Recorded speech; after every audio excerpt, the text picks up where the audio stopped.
창조주로서의 신으로 하나님을 인정한다고 하더라도 이것이 아버지로서 내가 하나님을 인정하고 관계를 맺는 것과는 완전히 다른 얘기가 되거든요. 이 사이에 사실 엄청나게 건너갈 수 없는 정도의 깊이의 골짜기가 있다고 저는 말씀을 드리고 싶은데, 그럼 거기를 건너갈 수 있는 그 다리는 뭐냐? 그게 사랑이에요, 사랑.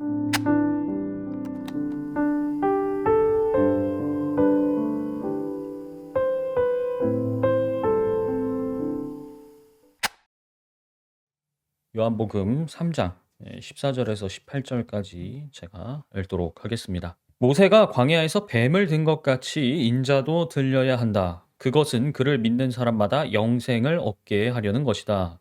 하나님께서 세상을 이처럼 사랑하셔서 외아들을 주셨으니, 우리한테 독생자로도 친숙하죠.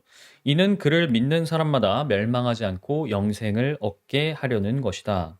하나님께서 아들을 세상에 보내신 것은 세상을 심판하려는 것이 아니라 아들을 통하여 세상을 구원하시려는 것이다.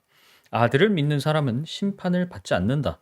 그러나 믿지 않는 사람은 이미 심판을 받았다. 그것은 하나님의 독생자의 이름을 믿지 않았기 때문이다. 자, 오늘은요, 이 요한복음 3장 본문에서 모티브를 얻어서요, 삼위의 사랑이라는 제목으로 여러분과 함께 말씀을 나누려고 합니다. 삼위의 사랑. 우리가 지난주에 이제 아가서를 끝으로 구약의 성경의 주요 문학 작품에 대한 공부를 마쳤죠. 그때 제가 마지막으로 왜 이 많은 시가서 작품들 중에서 우리가 아가를, 즉 사랑을 마지막으로 공부하는지 생각해 보셨으면 좋겠다고 얘기를 드렸었는데, 오늘은 다시금 성경에서 우리가 생각해 보아야 하는 이 가장 중요한 주제라고 할 수 있는 사랑에 관해서 얘기를 좀 나눠 보려고 합니다. 우리는 이 사랑이라는 것, 성경이 굉장히 강조하고 있고, 심지어 뭐라고 표현하죠?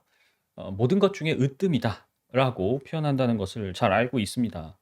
그런데 한편으로 보면 우리가 살고 있는 세상에서도 사랑에 대한 찬사, 찬가는 너무 많아요. 온통 사랑 이야기들로 가득하고 그 모든 중심에 사실 사랑이 있는 것처럼 보이기도 합니다.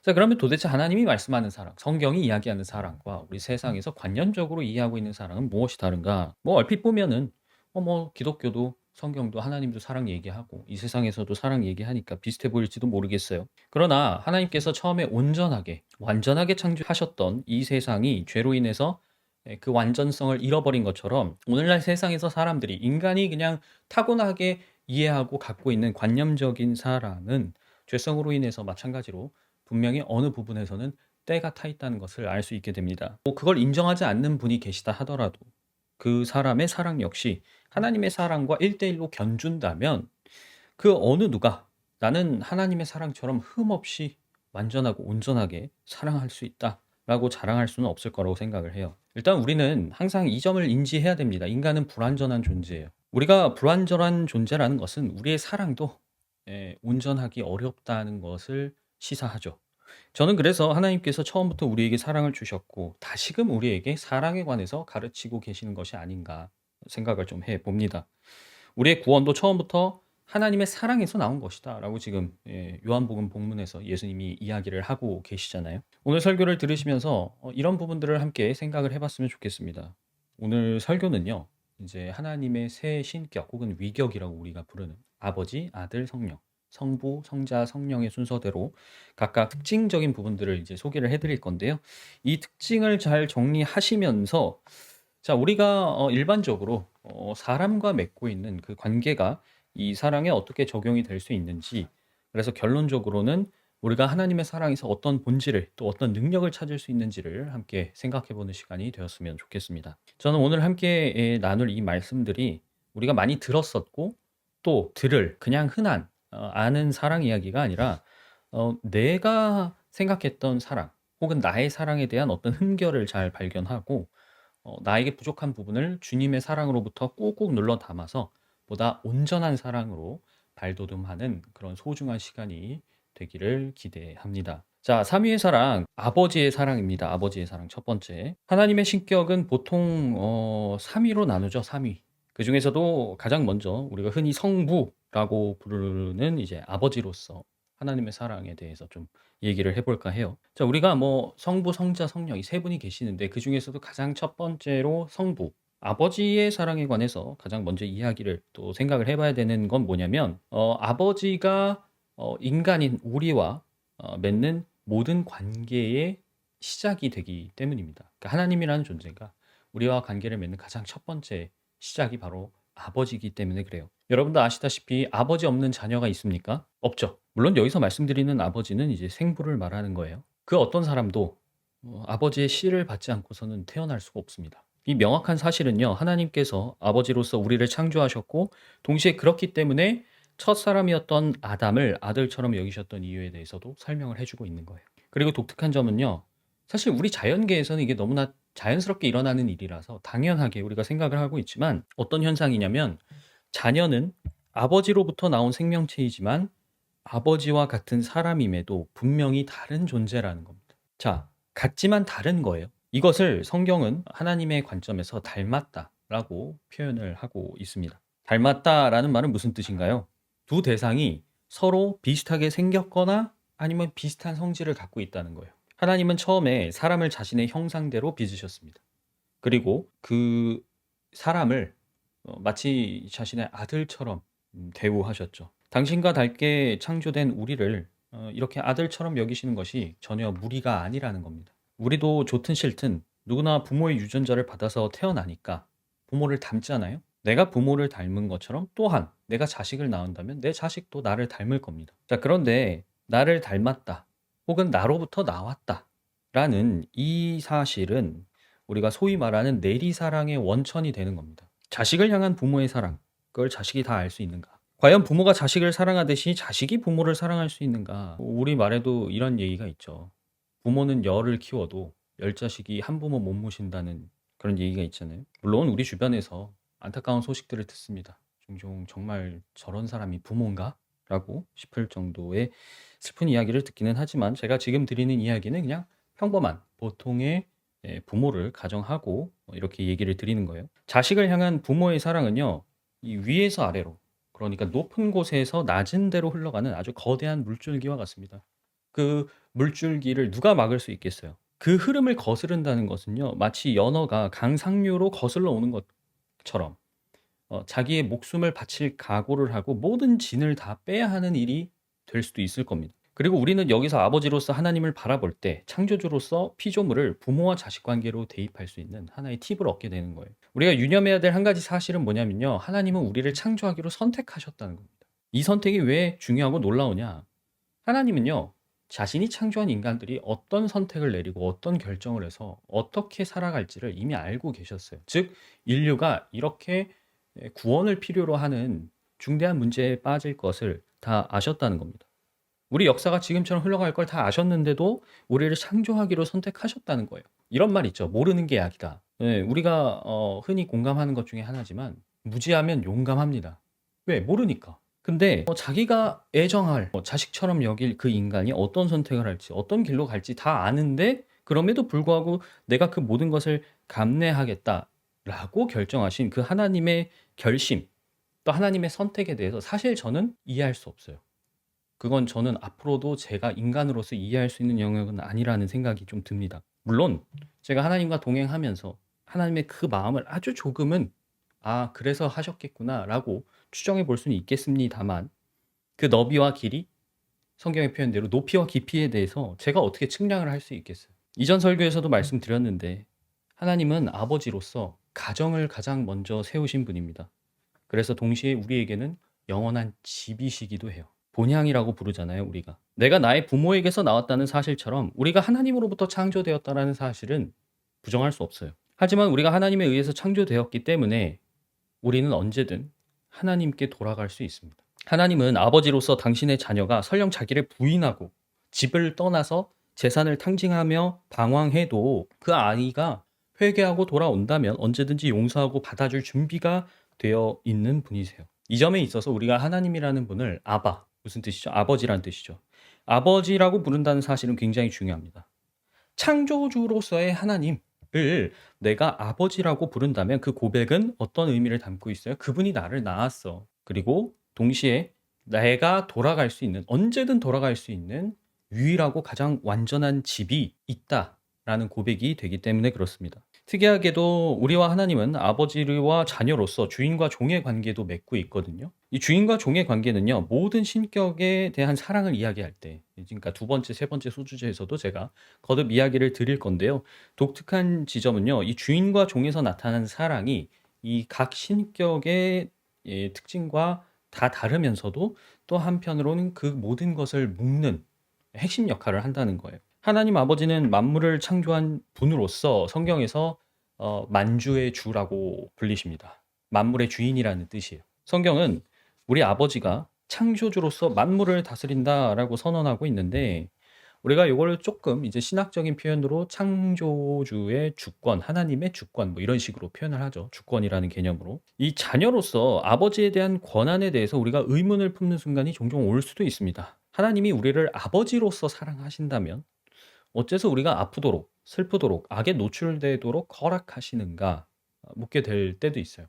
뭐 세상 사람은 그렇다 치더라도 하나님께서 입양하시겠다고 예정하신 그분의 자녀들에 대해서 왜 이렇게 악에 노출되도록 슬프도록 혹은 고통을 겪도록 허락하시는가, 이 부분이 의문이 들 수 있는데, 우리가 하나님을 아버지로 둔 사람과 그냥 하나님을 이 세상을 창조한 신으로서 바라보는 그 사람 사이에 굉장한 갭이 있다는 걸 생각해야 돼요. 성경에 나와 있는 하나님에 대해서 사람들은 누구나 성경을 읽을 수 있기 때문에 성경을 읽고 하나님에 대해서 각자 따로 정의를 내립니다. 근데 창조주로서의 신으로 하나님을 인정한다고 하더라도 이것이 아버지로서 내가 하나님을 인정하고 관계를 맺는 것과는 완전히 다른 얘기가 되거든요. 이 사이에 사실 엄청나게 건너갈 수 없는 정도의 깊이의 골짜기가 있다고 저는 말씀을 드리고 싶은데, 그럼 거기를 건너갈 수 있는 그 다리는 뭐냐?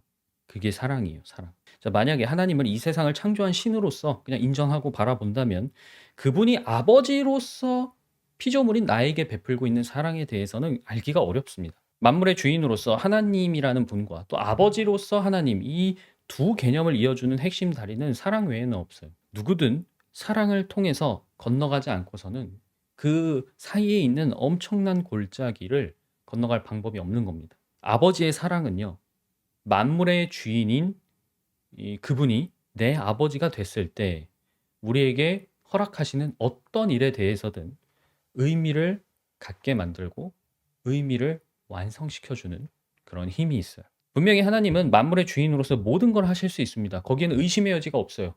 모든 걸 하실 수 있어요. 그러나 그럼에도 불구하고 하시지 않을 때가 있습니다. 하나님이 그렇게 선택하실 때가 있어요. 그러면요, 아버지로서, 단순히 창조주로서가 아니라 나의 아버지로서 나를 향한 사랑 속에 어떤 의미가 있다고 우리는 해석을 해야 되는 겁니다. 여기서 우리는 아버지의 사랑에 대한 믿음을 요구받습니다. 때로는 그 믿음에 대한 증명도 요구받을 수 있어요. 어찌 보면 너가 하나님의 사랑을 얼마나 두텁게 신뢰하고 있니? 너는 나를 얼만큼 사랑하니? 라는 것을 하나님이 증명해 보이라고 이야기하실 때도 있습니다. 이따금 이런 과정이 너무 가혹하다라고 느껴질 수도 있어요. 그러나 한편으로는 하나님께서 아버지로서 여러분을 자녀로 삼으신 것에 대해서 얼마나 자랑스러워 하시는지도 우리가 알 수 있는 겁니다. 말 그대로 하나님은 세상과 또 이 세상에 살고 있는 모든 사람 앞에서 내 자녀를 보라고, 이 아이를 보라고, 이 아이는 나를 닮아서 나를 사랑해서 모든 것을 감당할 수 있다라고 추켜 세우시는 거예요. 그러니까 그런 부분에서 여러분 스스로 자부심을 느끼셨으면 좋겠고, 하나님에 대해서 원망스러운 마음이 들 수는 있겠지만 그 너무 원망하기보다는 빠르게 털어내시기를 권면을 드립니다. 자, 3위의 사랑. 그럼 두 번째로 이제 아들의 사랑, 성자의 사랑에 대해서 얘기를 좀 드려 볼게요. 아버지, 성부의 사랑은 하나님과 우리의 관계를 실질적으로 시작하게 만드는 첫 단추였다면, 아들, 성자의 사랑은 하나님의 사랑을 우리 눈에 정말 보이게 실체적으로 증명하였다고 말씀드릴 수 있겠습니다. 그러니까 하나님의 사랑이 뭔가 추상적이고 그냥 관념적이었는데 그게 어떤 실체가 분명하게 나타났다고 얘기 드릴 수 있는 거예요. 예를 들어서 하나님이 세상을 창조하셨다, 피조물을 아끼고 사랑한다라는 그 개념을 여러분이 그냥 들으면 그건요, 굉장히 멀게 느껴질 수밖에 없습니다. 난 그분을 뵌 적도 없죠. 그리고 그분과 나의 거리는 셋째 하늘과 이 땅만큼의 거리예요. 그러니까 추상적이죠. 그냥 관념적이에요. 피조물들은 창조주의 사랑에 관해서 전에 들어도 피부로 체험하거나 내가 같은 인간 대 인간으로서 하나님의 사랑을 이해할 수는 없었습니다. 그래서 구약 성경을 보면 하나님을 사랑하지만 그 사랑이 보통 어떤 측면으로 많이 나타나냐면 경외로 나타나요. 갭이 있어요. 하나님은 높은 분, 나는 낮은 분. 그러니까 사랑하는데 내가 굉장히 권위 있고 감히 다가갈 수 없는 분에 대한 사랑이기 때문에 경외하는 모습으로 많이 나타난다는 거예요. 그러니까 구약에서 하나님에 대한 사랑은 여전히 관계가 높으신 하나님, 낮게 창조된 인간의 거리만큼 계속 어느 정도 갭이 있다는 겁니다. 반면에 하나님이 사람이 돼서 우리 눈앞에 나타나셨을 때 하나님의 사랑은 어떤 추상적인 개념, 그걸 넘어서 명확한 실체로 드러난다는 거예요. 예수님은 우리와 같은 사람이잖아요. 그게 제일 중요한 포인트거든요. 그분의 말씀, 그분의 태도, 그분의 행동, 그분의 결단, 이 모든 것이 비로소 우리가 인간을 인간으로 마주하는 것처럼, 혹은 인간을 인간으로 대하는 것처럼, 인간을 인간으로 이해하는 것처럼 피부에 와닿게 느낄 수 있게 됐다는 거죠. 그리고 이 놀라운 사랑 덕에 우리는 하나님과 인간의 관계를 기존의 창조주와 피조물, 이 관계를 넘어서 정말로 친밀한 남편과 아내의 관계로 확장을 시킬 수 있게 되었다는 겁니다. 이 패러다임의 전환은 예수님이 아니고서는 불가능한 일이에요. 즉, 하나님이 우리처럼 사람이 되지 않고서는 결코 가능할 수 없는 이야기라는 겁니다. 지난 시간 우리가 아가에서 살펴본 것처럼 예수님과 우리의 관계는 신랑과 신부 혹은 머리와 몸, 이런 식으로 비유가 되죠. 예수님의 사랑이 우리를 향한 하나님의 사랑으로서 구체적인 어떤 모습이나 실체로 드러났을 때 사랑의 색다른 측면이 수면에 가라앉아 있다가 이제 나타났다라고도 말씀드릴 수가 있어요. 여기서 제가 강의 때 강조드렸던 표현이 뭐냐면 구약 성경에 나오는 헤세드라는 거였어요. 이 헤세드라는 단어에 담겨 있는 개념이 어떻게 예수님을 통해서 신약에서 분명하게 나타나는가를 고민을 해볼 필요가 있습니다. 구약 성경에서 이 헤세드라는 단어가 한 250회 정도 등장합니다. 굉장히 자주 나오는 단어 중에 하나인 거죠. 그런데 그 다양성이 한 단어에 모이고 있어요. 왜냐하면 헤세드라는 말이 되게 다양하게 번역이 되거든요. 그러면 이게 무슨 의미예요? 우리가 그냥 알고 있는 사랑이라는 한 단어 안에도 굉장히 다양한 측면들, 다양한 관계에서 나타나는 모습들이 응축되어 있다는 거예요. 그러니까 우리가 이 헤세드라는 구약의 단어가 예수님을 통해서 어떤 사랑의 모습들을 드러내고 있는지 안다면 마찬가지로 하나님의 사랑에 대해서도 좀 더 깊이 있게 이해를 할 수 있겠죠. 저는 헤세드의 의미를 크게 오늘은 세 가지로 좀 나눠서 말씀을 드려보려고 하는데요. 첫 번째 의미는 언약과 의지입니다. 언약과 의지. 헤세드 속에 나타난 사랑은요, 구약 성경 전체에서 엿보이는 바로 언약에 있다라고 말씀드릴 수 있겠는데요. 자, 하나님은 구약에서 잘 보시면 항상 사람과 약속을 하시죠. 계약을 체결하십니다. 근데 여기서 중요한 점은 뭐냐면요. 그 계약이 사람만 묶는 게 아니에요. 하나님도 스스로를 그 계약에 묶으시는 겁니다. 그죠? 계약이라는 게 일방의 책임만 있는 건 아니죠. 서로에게 책임을 부여하는 거잖아요. 하나님이 왜 스스로를 언약에 구속하는가, 묶는가, 이게 좀 직관적으로 이해하기가 어려운 부분입니다. 그분은 창조주이고 위대하고 모든 것을 하실 수 있는 분이라고 스스로를 이야기하는데, 자기 외엔 신이 없다고 얘기를 하는데 왜 스스로를 인간에게 얽어매게 하는가, 올가매게 하는가? 이건요, 사실상 사랑이 아니고서는 설명이 안 됩니다. 사랑이 아니고서 그 어떤 개념으로도 하나님이 이런 선택을 내리시는 것에 대해서 완벽하게 설명할 수가 없다고 저는 생각을 해요. 사랑하지 않는데 굳이 이렇게 스스로를 인간과 얽어맬 이유는 없지 않을까요? 그러니까 하나님의 약속이라는 거, 언약이라는 개념은 그냥 단순한 호감, 일시적인 호의, 이런 게 아니라는 사실을 알 수가 있습니다. 그래서 헤세드는요, 인자, 자애, 변함없는 사랑, 이런 말로 번역이 되기도 하는 거죠. 두 번째로 헤세드는 값없이 베푸는 긍휼로도 볼 수가 있습니다. 헤세드 속에서 나타나는 사랑은요, 서로가 동등한 위치에서 관계를 맺는 언약은 아닙니다. 우리가 구약에서 이미 말씀드렸다시피 언약은 창조주와 피조물, 인간과 하나님이라는 수직적인 갭이 있어요. 예를 들면 강자가 약자에게 베푸는 것처럼 그렇게 높은 사람이 낮은 사람에게, 높은 곳에 있는 누군가가 낮은 곳에 있는 누군가에게 베푸는 은혜적인 성격이 굉장히 강하다는 겁니다. 자, 위에서 아래로의 방향성이 있죠. 근데 우리가 아까 아버지의 사랑에서도 분명히 강조했죠. 하나님의 사랑은 아버지와 자식의 관계로 대입됐을 때 항상 위에서 아래로 내려오는 내리사랑이라 그랬잖아요. 하나님의 사랑이라는 게 그냥 그분께서 단순히 나랑 좀 약속을 하나 하자 이렇게 내미는 손이 아니라 실질적으로 위에서 아래로 내려왔다는 게 중요한 겁니다. 어떻게요? 예수님이 하늘에서 이 낮은 땅으로 인간의 몸을 입고 내려오셨잖아요. 내리사랑이 우리 눈앞에 실질적으로 펼쳐진 겁니다. 그럼 이건 뭘 얘기하는가? 아버지 하나님과 마찬가지로 예수님도 마찬가지고 하나님이라는 그 분이 사랑에 관해서 우리를 사랑하는 데 있어서 얼만큼 진심인지를 말해주는 대목이라는 거예요. 이런 면에서 헤세드는 구속, 자비 혹은 우리가 이제 신약 성경에서 그리스어로 카리스라고 말하는데 스로 대표되는 은혜를 나타낸다고 말씀드릴 수 있겠습니다. 마지막으로 헤세드의 세 번째 의미는 단순히 말이 아닌 행동이라는 데 있습니다. 헤세드 내면을 잘 보면요. 예수님의 모습에서 알 수 있다시피 사랑이라는 게 그냥 단순히 마음속에 머무는 어떤 추상적인 개념 혹은 입에 머물고 있는 단순한 말이 아니라 책임감 있는 결단 그리고 행동으로서 나타난다는 것이 드러나죠. 자, 사랑한다. 이 말은 사랑의 실체가 아닙니다. 사랑의 표현이죠. 사랑의 감정, 그것도 사랑의 실체가 아니에요. 진짜 사랑은 내가 선택하기로 결단했으면 그 행동에 대한 책임을 지는 것으로 증명이 되는 겁니다. 여러분 룻 기억하세요?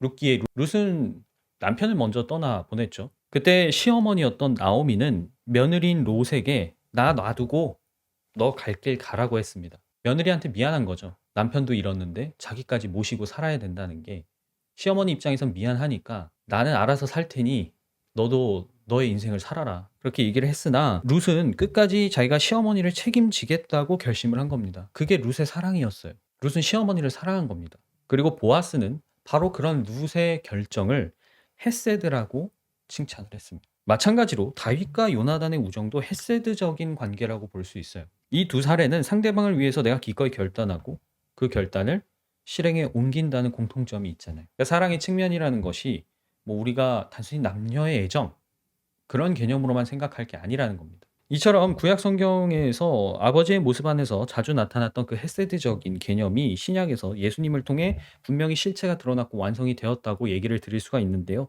그러니까 예수님의 사랑은 하나님의 사랑이 어디까지 갈 수 있느냐, 하나님은 우리를 어디까지 사랑하느냐에 대한 어떤 선언이고 분명한 증거라고 말씀드릴 수 있겠습니다. 자, 이런 예수님의 사랑이 지금 그분과 우리를 어떻게 엮고 있어요? 신랑과 신부의 관계로 엮고 있는 거예요. 우리에게 주신 결혼 제도의 진짜 의미를 우리는 정말 잘 곱씹어 보아야 합니다. 우리한테 그 관계를 허락하신 것은 사실상 그 관계를 통해서 너가 하나님과 맺고 있는 관계에 대해서도 이해를 해야 된다라는 거예요. 결혼은 하나님이 직접 정하신 제도입니다. 성경에 몇 안 되는 제도예요. 모든 인류에게 공통적으로 하나님이 정하신 몇 안 되는 제도입니다. 결혼이라는 게 뭐예요? 나와 전혀 다른 사람이에요. 집안도 다르고 서로 자라온 환경이나 배경도 다릅니다. 나랑 전혀 다른 연이 없는 그 사람을 내가 사랑하기로 선택하고 그 사랑을 약속하죠. 서로가 서로에게 올가매이는 겁니다. 전혀 그래야 될 이유가 없는데 서로의 선택으로 인해서 우리는 그야말로 두 사람이 서로를 자신과 같이 사랑하겠노라 하나님과 만인 앞에서 약속하는 것을 결혼이라고 이야기하잖아요. 그래서 저는 사실 결혼식이라는 이 세레머니에 있어서 제일 중요한 부분은 혼인 서약이라고 생각을 해요. 왜냐? 결혼식에서 우리가 하는 이 혼인 서약이라는 것은 하나님 아버지의 언약적 약속이 예수님을 통해서 어떻게 선포되는가를 이해할 수 있는 정말 중요한 대목이기 때문입니다. 자, 그리고 여기에 더해서 예수님은 우리를 친구로 부르시죠. 우리가 흔히 부부 관계도 친구라고 이야기를 합니다. 평생의 동반자, 반려자잖아요. 나와 함께 평생 가는 친구이기도 하거든요. 그래서 친구와 부부의 관계는 예수님의 사랑 안에서 하나로 묶일 수가 있는 겁니다. 친구가 뭐예요? 서로의 마음을 터놓는 사이잖아요. 솔직하게 정말로 내 마음을 내보일 수 있는. 그러면 그 중심에 뭐가 있죠?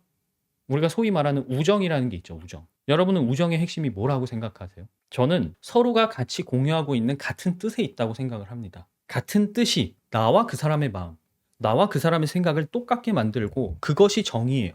정을 나누게 만드는 원동력이 되는 겁니다. 부부와 친구가 예수님 안에서 어떤 하나의 개념의 사랑으로서 합쳐지고 있다면 우리는 마찬가지로 하나님과 내 안에도 서로 같은 뜻이 있어야 하는 거구나.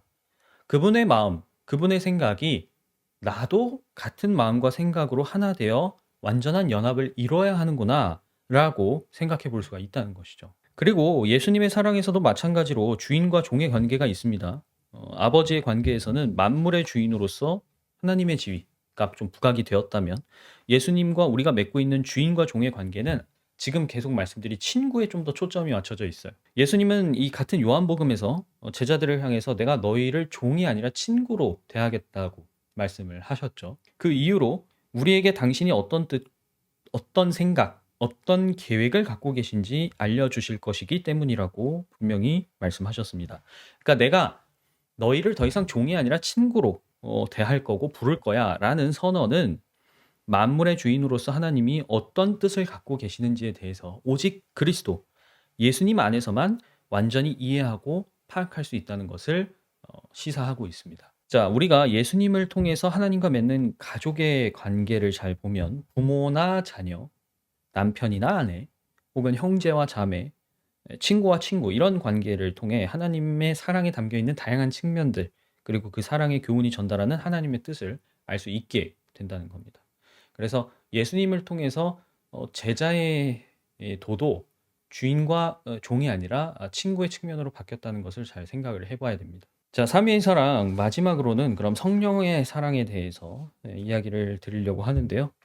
뭐 사실 앞선 내용들에서 아버지나 아들의 사랑에 관한 부분은 우리가 많이 듣습니다. 많이들 이야기를 하고요. 그런데 제가 좀 의외라고 느꼈던 것은 의외로 성령의 사랑에 관해서는 우리가 이야기를 좀 많이 들어보지 못했다는 겁니다. 그 이유는 무엇인가? 제가 개인적으로 생각하기에는 성령님께서 갖고 있는 그 격이 사실 가장 직관적으로 이해하기 어렵기 때문이라고 생각을 해요. 영이시잖아요, 영. 영이라는 게 여전히 우리의 이성과 지성으로 깨닫기에는 어려운 내용이 너무 많거든요. 근데 여러분 생각해 보세요. 예수님께서 십자가에서 목숨을 바침으로써 아들 하나님의 사랑은 증명이 된 겁니다.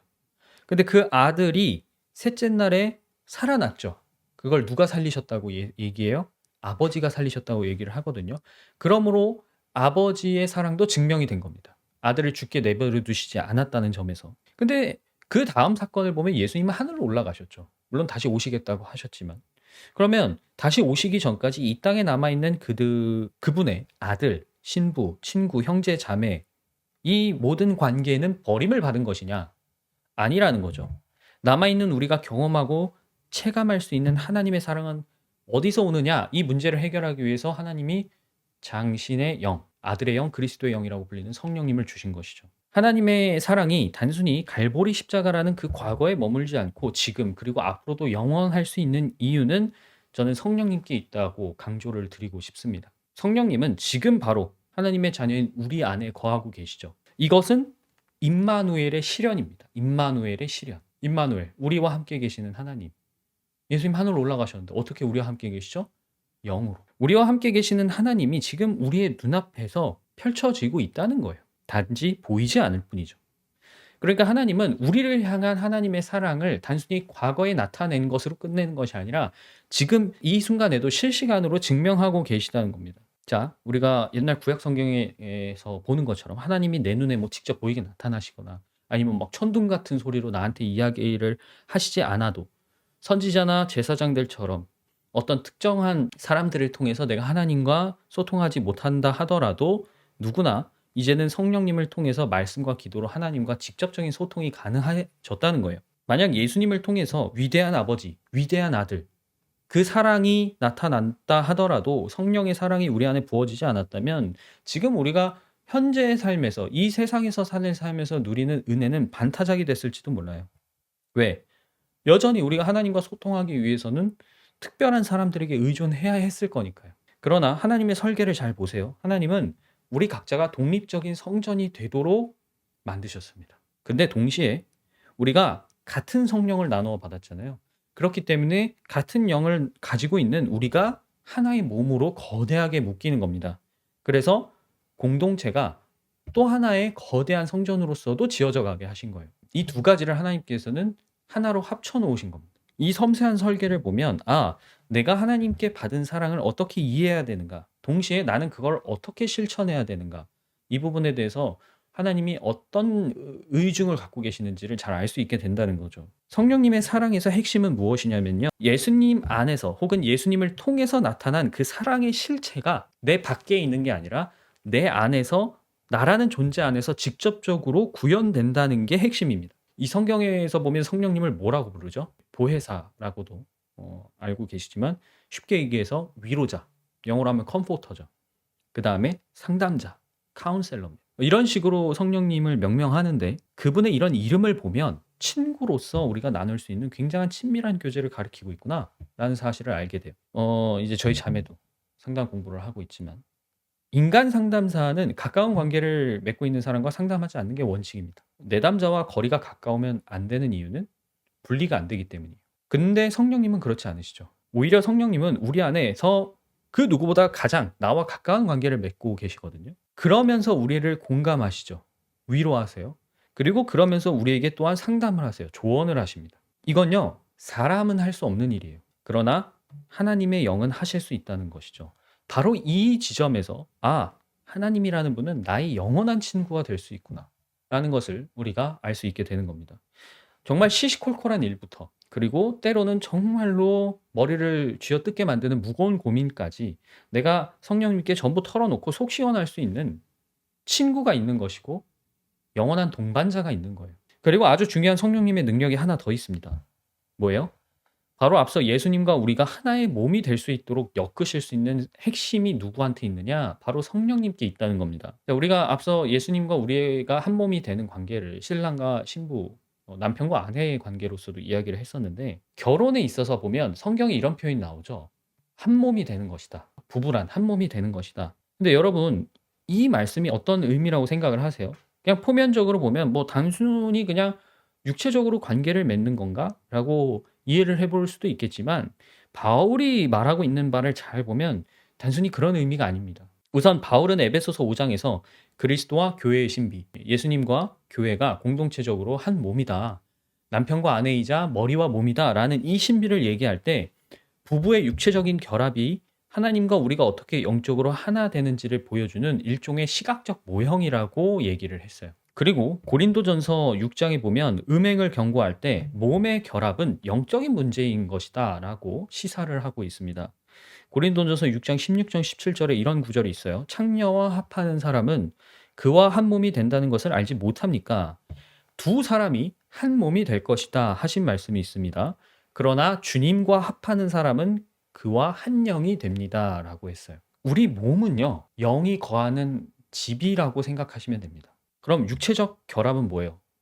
집을 합치는 거라고 생각하시면 돼요. 동거하는 거예요. 그러니까 영적인 연합을 수반한다라고 우리가 볼 수가 있는 것이죠. 이를 미루어 보면 서로 다른 우리가 지금 육적인 결합은 없어요. 우리는 부부처럼 육적인 결합은 없지만 그리스도의 몸으로서 하나가 될 수 있는 그 중심에 그럼 뭐가 있다는 거예요? 성령님이 계시다는 거예요.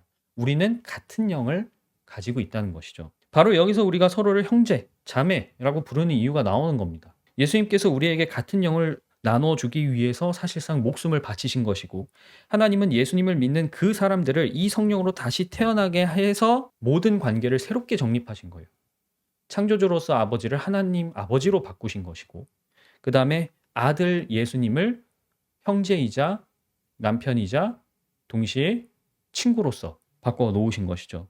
그러면 성령님의 사랑이 얼마나 중요한 역할을 하는지에 대해서 우리가 주목을 해야 하지 않을까요? 이 모든 것을 완성하기 위해서 성령님이라는 이 하나님의 위격은 결코 다른 두 위격에 비해서 낮을 수가 없는 겁니다. 이제 우리는 공동체로 모일 때, 또 다른 성도를 바라볼 때 성령님께 복종해야 되는 이유에 대해서 잘 알 수가 있는 거죠.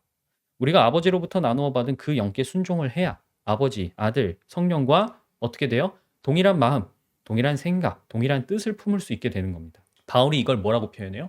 성령의 하나됨이라고 표현합니다. 우리 교회가 성령님을 공동체의 리더로 모신다라고 함께 고백했다는 사실을 잊으면 안 돼요. 그리고 마지막으로 성령님의 사랑 속에서 나타나는 주인과 종의 관계도 말씀을 드리고 마치도록 하겠습니다. 우리는 성령님을 통해서 하나님을 주인으로서 모시는, 섬기는 일이 결코 무거운 짐이 아니라는 것을 알게 됩니다. 왜? 하나님께서 우리 안에 성령님을 주셨기 때문에 성령님께서 나를 다스리도록 내 마음의 보좌를 내어드리면 하나님의 사랑은 그냥 자연스럽게 열리는 열매 같은 거예요. 우리가 키가 자랄 때를 생각해 보세요. 어렸을 때 아이가 성장하는 걸 생각해 보세요. 자기가 성장하려고 노력하지 않습니다. 충분한 영양, 자랄 수 있는 환경만 갖춰지면 알아서 자라는 거예요. 갈라디아서 5장에 언급되는 성령의 열매 중에 가장 처음 나오는 게 뭡니까? 사랑입니다. 우리가 소위 아가페라고 말하는 사랑이 첫 번째 열매거든요. 이 아가페라고 우리가 얘기하는 사랑에 무엇이 있느냐? 아버지의 사랑이 있고 아들의 순종이 있음을 기억해야 돼요. 이 두 가지가 있으면, 이 두 가지로 여러분이 성령님께 복종할 수 있으면 열매는 자연스럽게 열리는 거. 그리고 성령님과 사랑에 있어서 우리가 한 가지 빼먹으면 안 되는 게 뭐냐면 코이노니아예요.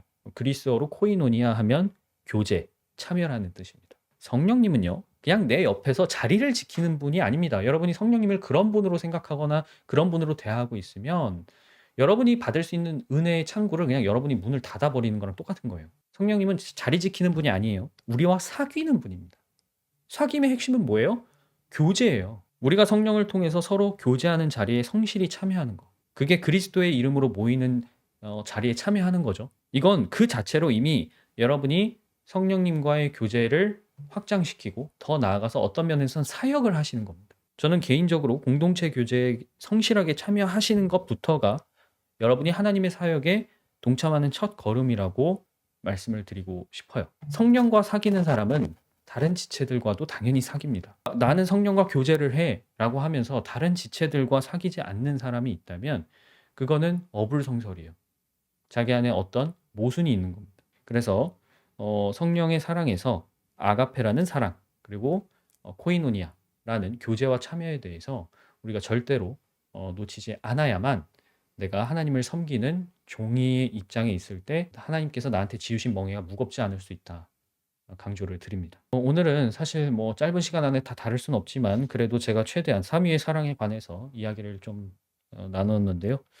우리가 사랑을 많이 듣고 공부하고 또 실천하려는 중에 있습니다만 그리스도인으로서 사랑의 의미를 곱씹고 소화시켜서 내 삶과 공동체의 여정 안에 녹여내는 일 쉽다고만 할 수는 없을 거예요. 예, 저도 쉬운 일이라고 말씀드리진 않습니다. 어려운 일이에요. 그러나 저 역시 하나님의 사랑이라는 것은 언제나 제가 아는 것 이상이라는 확신을 가지고 있어요. 그럼에도 오늘 함께 나눈 하나님의 사랑 안에는 그분의 신격만큼이나 또 다채로운 어떤 사랑의 모습들 혹은 관계들이 잘 녹아들어 있다라고 말씀을 드리고 싶네요. 이제 하나님의 사랑을 알고 받았고 또 믿고 계시는 우리 성도 여러분께서 우리가 알고 고백하는 것에 뒤처지지 않도록 이 사랑의 빚을 잘 갚으면서 사시기를 기도합니다. 제가 이전과 한 가지 달라진 점이 무엇이냐라고 묻는다면 이걸 꼽고 싶어요. 그게 뭐냐면 바로 기꺼이 사랑의 빚을 끌어안는 삶의 자세라는 거죠. 사랑의 빚은 나누면 나눌수록 또 크면 클수록 오히려 더 큰 평화, 기쁨, 안녕을 선사한다는 것을 저는 알게 되었고 또 믿고 있습니다. 누군가가 베푸는 사랑이 있으면 제가 드리고 싶은 권면은 그냥 받지 말라는 거예요. 그냥 받지 말라는 게 무슨 말이냐면 내가 받는 이 사랑이 어떤 무게인지를 잘 아셨으면 좋겠다는 겁니다. 그 무게를 여러분이 느끼시는 만큼 여러분도 또한 다른 누군가에게 그렇게 사랑을 베푸셨으면 좋겠어요. 내가 용서받은 것처럼 용서하고 내가 친절을 받은 것처럼 누군가에게 친절을 베풀고 또 내가 배려를 받은 것처럼 다른 사람을 배려하시길 바랍니다. 우리가 사랑이라는 것을 당연하게 여기지 않고 갚아야 하는 빚이다. 즉 건강한 채무로서 계속 인식할 수 있다면 어떤 경우에도 하나님의 사랑이 여러분의 안에 존재하는 어떤 어두운 부분들을 몰아내지 못하는 일은 없을 거라고 저는 믿고 또 확신합니다. 자, 오늘은요. 요한일서 4장 11절에서 12절까지의 말씀을 읽고 마치겠습니다. 사랑하는 여러분, 하나님께서 이렇게까지 우리를 사랑하셨으니 우리도 서로 사랑해야 합니다. 지금까지 하나님을 본 사람은 없습니다. 그러나 우리가 서로 사랑하면 하나님이 우리 가운데 계시고 또 하나님의 사랑이 우리 가운데서 완성된 것입니다.